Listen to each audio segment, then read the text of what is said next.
Ndabasuhuje guys, aje kubereka uko mbikuje amafaranga cyangwa se uko turi kubikura amafaranga muri ya business yacu. Ya business yacu ifite icyerekezo cyangwa se business y'icyerekezo.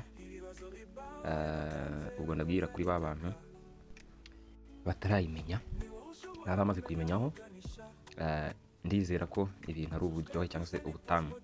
Guys, ahangaha ndavuga ku bantu dukora online business cyangwa se n'abakeneye kuzikora, niko biba bimeze. So guys, mbere na mbere tugiye kubikuza amafaranga tuba twakoreye, tugera mu buryo bwa Momo cyangwa se kuri mobile money cyangwa se Airtel money.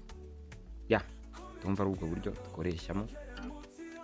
Twihuse application yacu ngiyi bayita business, bayita work mu Rwanda.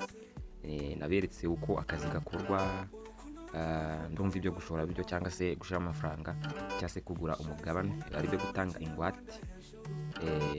Ndumva byo ntawe byananira, kandi ndagira ngo uwo binaniye aratwandikira tukamufasha, tukamugaidinga cyangwa se kumuyobora, akashyiraho akagura umugabane, undi agatangira akazi.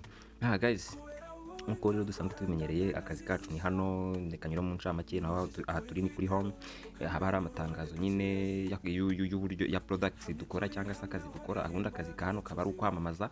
Nawe wa mbere nukenera kumenya neza uko akazi gakorwa, urasubira inyuma, hari amavideo twakoze mbere y'ahangaha, zirahari zisobanura byose. Nubwo tugarutse kubereka uko kubikura bihari, ko ndagira ngo narabasobanurira uko tubikura, ibiki ntacyo tutabasobanuriye. Wenda impamvu itumye nkora iyi video so kugira ngo mbereke ko nabikuye cyangwa se iki, no kugira ngo mbabwire nti ubu ngubu tuvugana turi tariki 5 z'ukwa 8.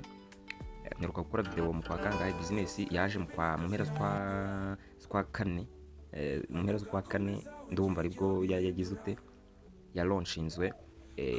Nani ishami cyangwa se icyicaro kiri hariya za Kigali. Ishami ndabona nta address, niba nzi gusoma neza ndabona nta address, ariko hariho nimero wahamagara ukabaza bakakurangira umuhanda ahantu ishami riherereye. Ariko bafite icyangombwa nacyo, reka nze turebe wenda aho twasanga address. Kuri Patrick Shimwe niwe bahaye ishami, niwe barifunguriye bwa mbere. Address ni Nyarurembo, Kiyovu, Nyarugenge, umujyi wa Kigali. Nkuko mubibona hano hangaha, ndizera ariko bimeze hano.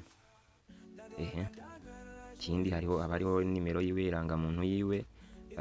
Then n'igihe ishami ryafunguye cyangwa se igihe business yafunguriye, tariki 14 z'ukwa 4 nibwo office yagize ite yafunguwe, cyangwa se business nibwo yagiye hanze. So guys, ni kuvuga ngo hano mu Rwanda nyine icyo gihe business yafunguriye. Twihuse ndakambereke wenda n'abandi n'abakozi bamwe muri bo. Abangaba ni abambere, abateam worker, abakozi bo nkuko musanzwe muzi nyine uko abakozi ba team baba bameze. Abateam worker nabo bajya bagira igihe cy'imihuro, bitangiye vuba aha. Ngira ngo murabibona. Nuko guys, rero twihuse, nutungutu nanyuzemo kugira ngo mbasobanure mumenye neza uko business ihagaze. Nyuma ya TMP murabizi ko yatanze amafaranga, ariko gusa baje nyuma, bihangane, barahombye nyine ko amakuru bayamenye nyuma. So icyo nashatse kuvuga, no kuvuga ngo ubu ngubu ndacyabwira ba bantu bifuza kuba bakora online business, ba bantu ubu ngubu navuga ngo ubu ngubu ukeneye gukora, ntabwo twavuga ko ari gufata risk cyangwa se ari muri risk taker watangira gukora. Ariko nyuma y'amezi 2 igihe mperuka ndi kwabwira nti business ndi ku ruhare rwanjye cyangwa se njye ku giti cyanjye, ni amezi 3 nayihaye kubigikora neza, cyangwa se ku bakeneye kuyijoininga bayijoininga hakiri kare, bagakora hakiri kare, bagakuramo ayabo hakiri kare. Ndizera neza ko izi business igihe ntarengwa cyo kuba ubundi bumaze kugaruza yawe kiba ari iminsi 30 cyangwa se ukwezi kumwe ukagaruza. Nukuvuga ngo rero icyo ndi kubabwira, nukuvuga ngo izi business cyangwa se iyi online business amezi 3 ni nayihaye, ariko aho mvugira ubu ngubu ndumva ari amezi 2 asigaye kuri ba bantu nkeneye kwinjiza cyangwa se ba bantu bifuza kuba bayijoininga. Kuko ngewe iyo ntanze igihe kikarangira, nyuma yaho mita mparika gutumira abantu, then ubwo kavuga nti ubonye video ubu ngubu nasanga iciyemo amezi 2 cyangwa 3 ntazigere ajoininga business atambajije amakuru yuko imaze y'igihe imaze yuko ihagaze, kuko icyo gihe ubwo aba ari gufata risk cyangwa se icyo gihe abazikora zararenze igihe muri make yamba naragennye, kuko nge ntago nifuza ko umuntu yamba amafaranga yiwe ngo ninjye wamuzanye ibiki n'ibiki ngo yabonye amakuru ibiki, oya yaje akambaza gutya none then ibyo nkora ndamubwira bimeze gutya na gutya, ushobora kuba wafata risk cyangwa ukabireka. Ya ubwo icyo gihe nyine amezi 2 narangira, ubwo turi mu kwa 8 tuvuge mu kwa 9 mu kwa 10 mu kwa 10 uzaza mu kwa 10 icyo gihe azaba ari gufata risk ku giti cye, apana kuvuga ngo wenda ninjye wamuhatirije cyangwa se ngo ninjye wamukombetse. Icyo gihe azamenye ko ari gufata risk, kuko ishobora kumara umwaka wose ikawurangiza cyangwa se igakomeza n'uriya mwaka yaba imaze kumenyekana deni nayo igafungwa, niko biba bimeze.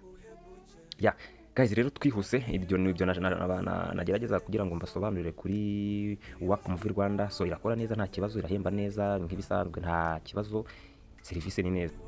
Ubwo rero twihuse reka tuze tubikura amafaranga yacu igihe kiri kutugendana, twafasha akanya gato muri pause. Mbibutse ko kubikura muri Work Move ni buri munsi, havuyemo umunsi ku cyumweru, ku cyumweru bararuhuka.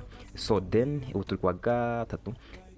Ikindi kiba gihari agano ko kubikura ari buri munsi, kandi igihe cyo kubikura amasaha aba yagenwe cyangwa se amasaha yagenwe ni guhera saa 4 za mu gitondo kugera saa 10. Byumve neza, guhera saa 4 za mu gitondo kugera saa 10 zuzuye.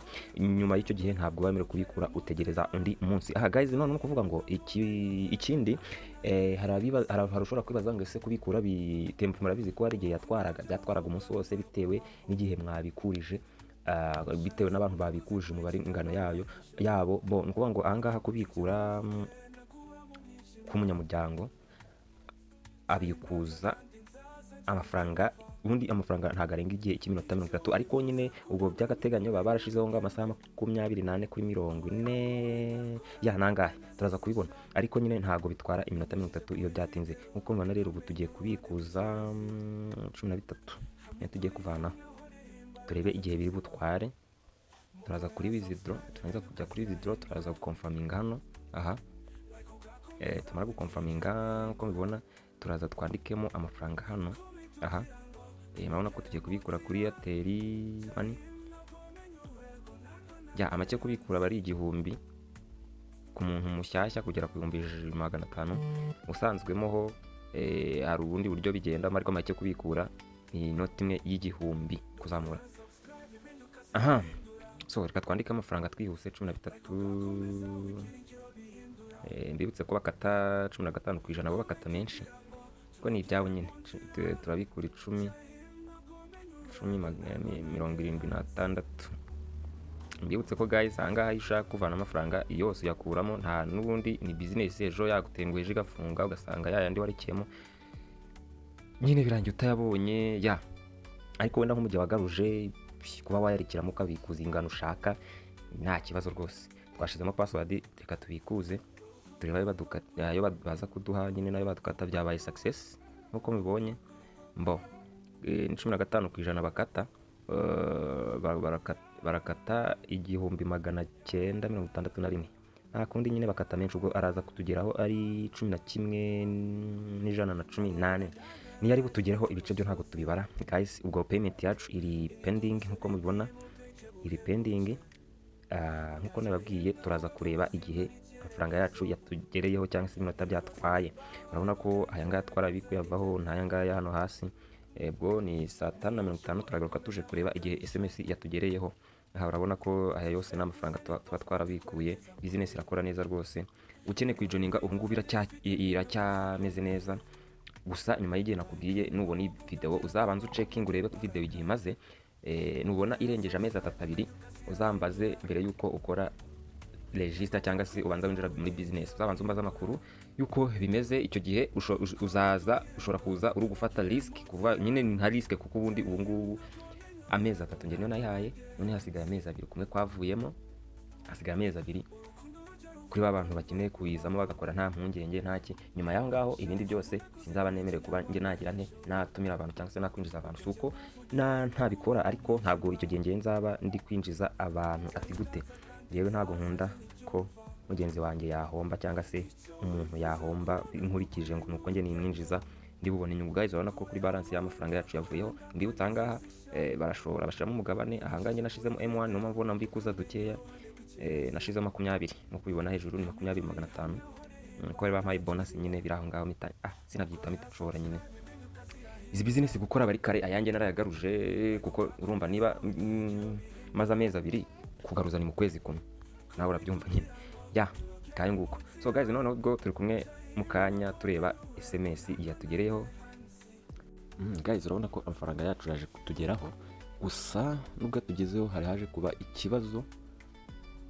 ikibazo cyuko ni ukuvuga ngo haje kuba ikibazo cyo gutinda cyuko system nyine za banki niza momo uburyo nyine byari byatinze. Ya amafaranga rero twaje kuyabona saa 7:31 ya nkuko mubibona. Bibutsa ko twe twabikuje saa 5 na none dore twayabonye saa 7:30 byatwaye isaha n'indi minota. Guys, nuko rero terimeze video zacu nakagaruka. Bye bye, ciao ciao. Ubwo rero wifuza kujoininga kiri kare, kandi ikindi kujoininga byubanzo baza makuru ese business ihagaze ite, ese kumbonye video ubundi bimeze bite.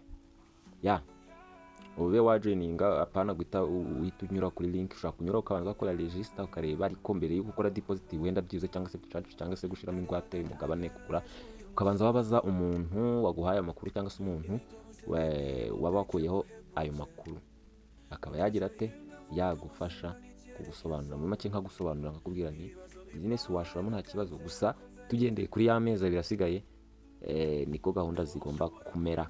Guys, video zacu nakagaruka, subscribe kugira ngo dukomeze kugendana intambwe ku yindi, kandi ndagushimiye wowe wadukurikiranye twabanye kuva ku bunange tukaba dusorezanyije ino video. Bye bye, ciao ciao.